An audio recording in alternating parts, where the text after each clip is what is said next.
প্রস্তুত?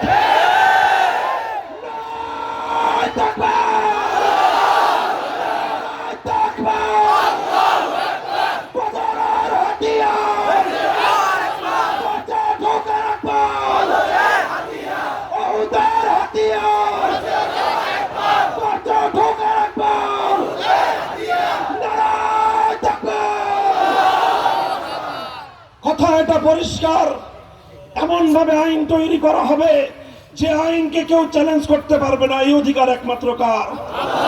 সুতরাং আল্লাহর সেই অধিকারকে কেড়ে নিয়ে কোন রাজা বাদশাহ যদি সার্বভৌম আইন তৈরি করবার ক্ষমতা নিজের হাতে তুলে নেয়, সেই রাজা বাদশার নাম হবে তাগুত।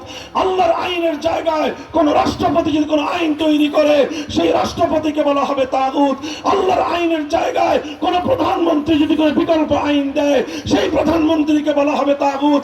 আল্লাহর আইনের জায়গায় কোন মন্ত্রী পরিষদ যদি ভিন্ন কোন আইন অনুমোদন দেয়, সেই মন্ত্রী পরিষদকে বলা হবে তাগুত। আল্লাহর আইনের জায়গায় কোন বিচারপতি, কোন বিচারালয়, কোন সুপ্রিম কোর্ট, কোন হাইকোর্ট, কোন আদালত যদি আল্লাহর আইনের বিকল্প আইন দেয়, সেই আদালতকে বলা হবে তাগুত। আল্লাহর আইনের জায়গায় কোন আইন পরিষদ, কোন সংসদ যদি আইন তৈরি করে, সেই সংসদকে বলা হবে তাগুত।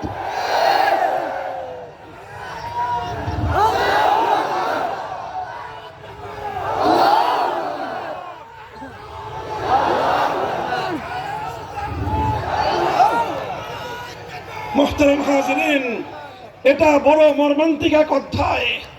হৃদয়ের